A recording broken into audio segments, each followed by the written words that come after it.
and welcome to day 10 of Infinite Labs presents Road to Shiru Classic Transformation series. So this is going to be an active rest day, means आप 2 दिन का weight training जो specific body parts के हमने split workout design किए थे उसमें आप 2 दिन का अपना ट्रेनिंग कर चुके हो और उसके बाद आज बारी है एक एक्टिव रेस्ट डे की, ताकि बॉडी को थोड़ा सा आराम मिल सके। ख़ासतौर पे जो भी आप सोरनेस फील कर रहे हो अपर बॉडी में, राइट, अपनी वेट ट्रेनिंग की वजह से, क्योंकि इंटेंसिटी अप की है हमने, तो थोड़ा सोरनेस फील होगा ही होगा। तो आप एक्टिव रेस्ट डे ले सकते हैं आज के लिए। जो अलग अलग ऑप्शंस हैं आपके लिए कि एक्टिव रेस्ट को कैसे आपने करना है, कैसे इसको एग्जीक्यूट करना है। मेरे लिए जो बेटर था, मैंने ट्रेडमिल वॉक चूज़ किया 30 to 40 मिनट्स का।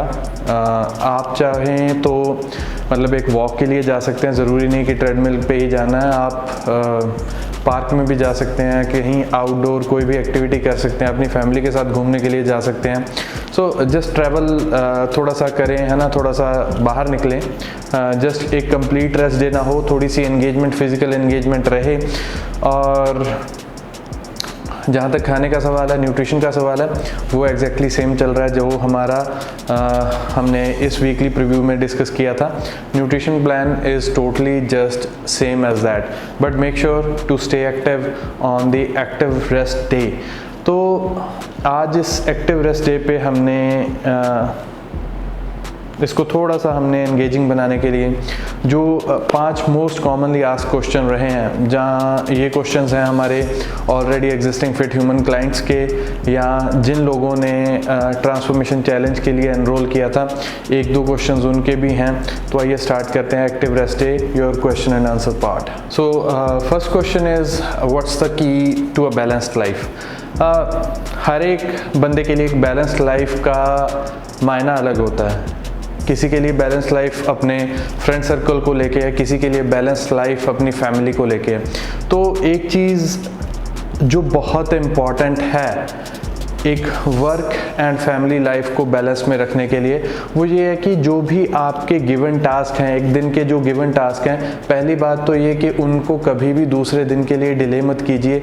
कोशिश कीजिए, चाहे वो आपके ऑफिस के काम है, चाहे वो आपके घर के काम है, कोशिश कीजिए कि उनको अगले दिन के लिए डिले ना करें। और दूसरी सबसे इम्पॉर्टेंट चीज़ है कि जब आप काम करने बैठ चुके हो तो उस काम के लिए जो आपने टाइम स्पेसिफाई किया है, उस टाइम में सिर्फ उसी काम को ही कीजिए।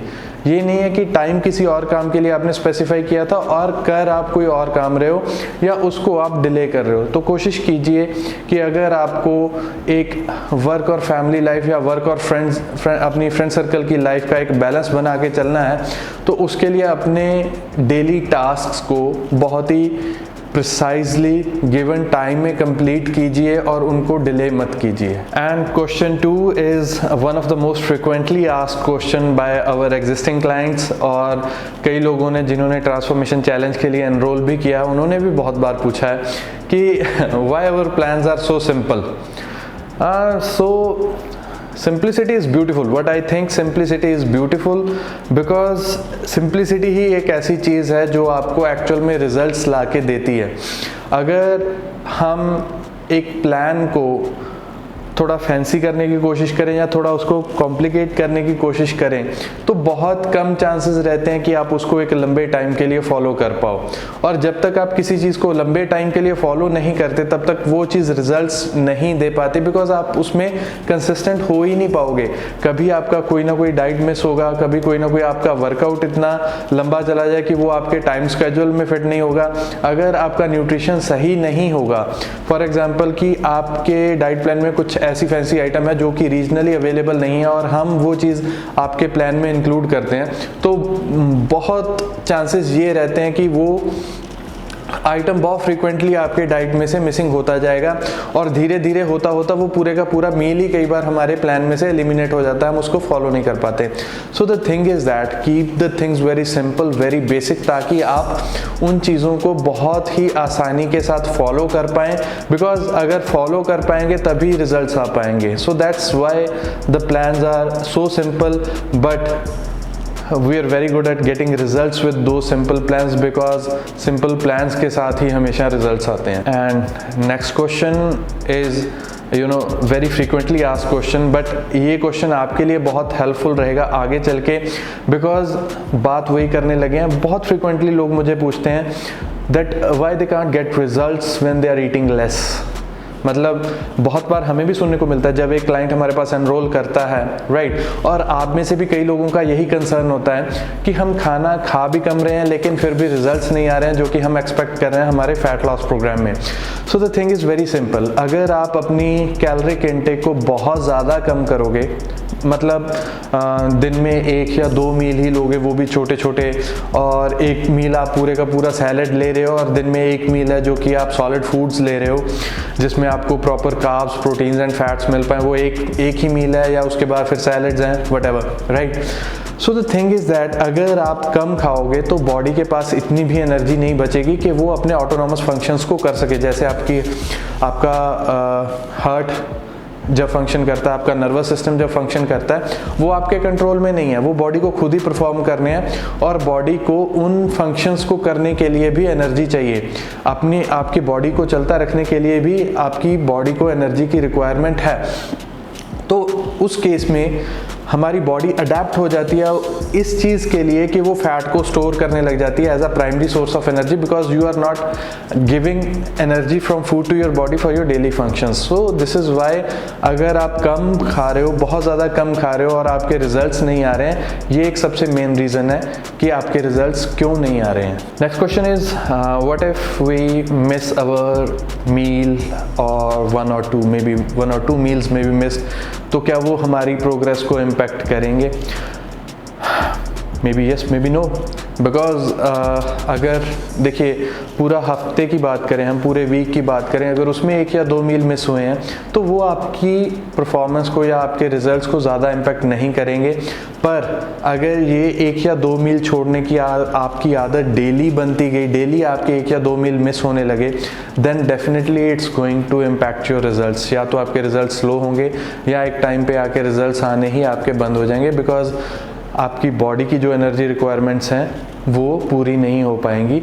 तो इस केस में एक बहुत ही सिंपल सी अप्रोच है, अगर कोई चीज़, कोई मील की टाइमिंग या मील के इंग्रेडिएंट्स आपको सूटेबल नहीं हैं, then readjust and recalculate and get back on the plan as soon as possible. And final question is one of the most important questions, what about fast moving entrepreneurs, about how they can adjust and integrate fitness into their lifestyle? Very simple, because end of the day as an entrepreneur the time is very less। आपका जो time है वो बहुत कम है और उसको utilise करना, properly utilise करना बहुत ज़रूरी है। First advice is organise yourself, और उस ऑर्गेनाइजेशन में आता है आपका पूरे का पूरा दिन, आपका स्लीप, आप कितने बजे उठ रहे हो और कितने बजे आप अपने काम पे जा रहे हो, कितने बजे काम फिनिश कर रहे हो, और कब आप जिम के लिए टाइम निकाल रहे हो। ये बहुत स्पेसिफिक चीज़ें हैं जो कि आपको एक रूटीन में लानी पड़ेगी, और रूटीन इज़ द की। अगर आप एक फास्ट मूविंग एंटरप्रेन्योर हो तो सिर्फ और सिर्फ एक रूटीन ही है, एक सूटेबल और एक फिजिबल रूटीन ऐसी चीज़ है जो आपको ट्रैक पे रख सकती है। और ये सिर्फ फिटनेस के मामले में नहीं है, आपकी ओवरऑल ग्रोथ के लिए एक फिक्स रूटीन का होना आपके लिए बहुत ज़्यादा इम्पॉर्टेंट है। अगर वो नहीं होगी तो आप कभी भी अपने आप को ऑर्गेनाइज नहीं कर पाओगे। Second tip, be handy with your gym picking. कहीं पे भी आप ट्रैवल कर रहे हो तो कोशिश कीजिए कि अगर जिम का एक्सेस आपके पास नहीं है तो थोड़ा सा टाइम निकालें, चाहे वो सोने से पहले है, चाहे वो सुबह उठ के अर्ली मॉर्निंग है कि जब आपके काम शुरू होते हैं, लेकिन थोड़ा सा टाइम एक वॉक के लिए, एक फास्ट वॉक के लिए, क्विक वॉक के लिए ज़रूर निकालें, उसको मिस ना करें। लेकिन अगर आपके पास, आप अगर किसी होटल में स्टे करते हैं तो मैक्सिमम होटल्स में जिम्स होते ही होते हैं। Try to adjust and squeeze a little time to go to gym, ताकि आपकी बॉडी एक्टिव रह सके। और उसके बाद nutrition, because you guys are earning money, right, and invest your money on a right cause। तो आजकल मेजॉरिटी, कई जितने बड़े शहर हैं जहाँ पे ज़्यादा एंटरप्रेन्योर्स काम करते हैं, वहाँ पे हेल्दी फूड सप्लायर्स अवेलेबल हैं। तो कोशिश कीजिए कि अपनी सिटी में एक हेल्दी फूड सप्लायर ज़रूर ढूंढें, ताकि जब भी आपके पास मील बनाने का या खुद कुकिंग करने का टाइम ना हो या आप फास्ट मूविंग में चलते हो, तो आप अपने मील्स उनको डायरेक्टली ऑर्डर कर सके और वो आपके मील्स को आपकी स्पेसिफिकेशन के हिसाब से बना के आपके पास डिलीवर कर सकें। So that's all for today's question and answer. Hope you enjoy it and now it's time for the expert advice by doctor Som. See you guys. आज का टॉपिक है कि डेयरी कितनी इंपॉर्टेंट है आपकी as a part of your nutrition. देखिए, when we talk about complete protein क्या होता है, जिसमें सारे 8 एसेंशियल अमीनो एसिड्स होते हैं, ठीक है। वी ऑल नो कि जो बेस्ट सोर्स होते हैं दे आर मीट्स या पोल्ट्री या fish. But when we talk about vegetarians, being vegetarians not vegans, vegans जो हैं वो डेयरी नहीं खाते, बट वेजिटेरियंस जो हैं they consume dairy products also. अब जो dairy products mostly are milk based. Now that is the complete source of protein, मतलब उसमें सारे 8 एसेंशियल अमीनो एसिड्स होते हैं और उसकी कंजम्पशन से आपका अमीनो एसिड प्रोफाइल पूरा हो जाता है। जो एसेंशियल अमीनो एसिड्स होते हैं हमारी बॉडी नहीं बना पाती, नॉन एसेंशियल अमीनो एसिड्स हमारी बॉडी बना लेती है through a process called transamination. So आपकी मसल बिल्डिंग में you have to take essential amino acids from exogenous source, मतलब बाहर से आपको लेने पड़ते हैं।